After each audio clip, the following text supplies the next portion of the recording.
কোরবানির আগেই রাতের আধারে পাড়া মহল্লার গৃহস্থালির গরু চুরি করে নিয়ে যাচ্ছে সংঘবদ্ধ চোর চক্র। গভীর রাতে অভিনব কায়দায় গরু চুরি করছে তারা। ঘরের দরজায় রশি বেঁধে এই কাণ্ড ঘটাচ্ছে চোর চক্র। একমাত্র আয়ের উৎস এসব গরু হারিয়ে নিঃস্ব হয়ে পড়েছেন খেটে খাওয়া অনেক মানুষ। থানা পুলিশকে জানিয়েও কোনো সুরাহা পাচ্ছে না ভুক্তভোগীরা। অমরেশ দত্ত জয়ের প্রতিবেদন, জানাচ্ছেন সুরজ আহমেদ।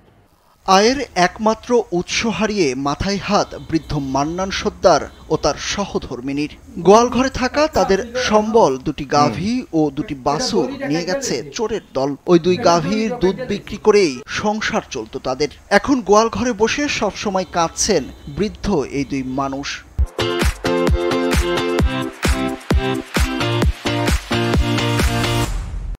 গরুর আঙ্গ নির্ভর, এই গরুর খাওয়ান টাউন সব আঙ্গ সংসার সব চলতো বিল্লা। আমরা এই গরু দিন দিন খাই, গরু দিন দিয়ে আমরা পাইলা লাইলা প্রদর্শন কইরা দুধ টুধ বেচে আমরা চলি। আমরা কি করবো?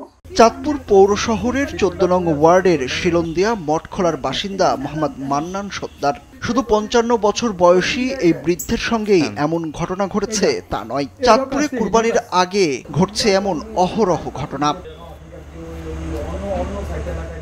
রাত 2:30-3টা বাজলেই এখনো আতকে ওঠেন চাঁদপুর পৌর শহরের 13 নং ওয়ার্ডের ওয়াবদা গেটের আব্দুর রশিদ গাজী। প্রবাস ফিরত এই যুবকের 3টি গরুও নিয়ে গেছে চোর চক্র। থানা পুলিশের কাছে অভিযোগ দিয়েও কোনো লাভ হয়নি। পাশের এলাকায় মান্নান সর্দারের গরু চুরির খবর পেয়ে নিজের চুরি যাওয়া গাভী ও বাছুরের কথা জানাতে গিয়ে কান্নায় ভেঙে পড়েন এই যুবক। আমি বিদেশ ছিলাম, বিদেশ তো না আইসা 3টা গাভী কিনেছিলাম। গাভীগুলো আমার চোর লেগে গেছে। থানার ভিতরে জিডি করে এই পর্যন্ত আমি কোনো খোঁজ খবর পাই না। রাত্রে 2:45টার দিকে যেখানে বলছে সেখানেই গেছি। বহু কষ্ট মতো চলতেছি আমি। থানা পুলিশ চেকপোস্ট সহ গরুচোর চক্রকে ধরতে চিরুনি অভিযান চালাচ্ছে বলে জানান চাঁদপুর সদর মডেল থানার ভারপ্রাপ্ত কর্মকর্তা মোহাম্মদ শেখ মহসিন আলম।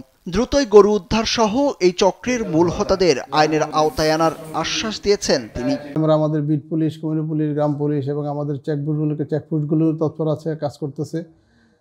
গত কয়েকদিন আগে আমরা একটা গরু চুর সহ উদ্ধার করতে সক্ষম হয়েছি এবং সম্প্রতি একটা চুরি হয়েছে, ওইটার জন্য আমরা কাজ করতেছি। তথ্য প্রযুক্তি এবং আমাদের ম্যানুয়াল 2 পদ্ধতি আমরা কাজ করতেছি এবং আমাদের এলাকায় যাতে একটা সুন্দরভাবে থাকে এবং যাতে কোনো অঘটন না ঘটে, কোনো চুরি না হয়, সেই জন্য আমরা তৎপর আছি। আর কোনো আশ্বাস নয়, বরং দ্রুত চোর শনাক্ত ও গরু উদ্ধারের তৎপরতা দেখতে চান ভুক্তভোগীরা। গরু ফিরে পেতে এখনো আশার আলো দেখছেন তারা। সুরজ আহমেদ, কালবেলা।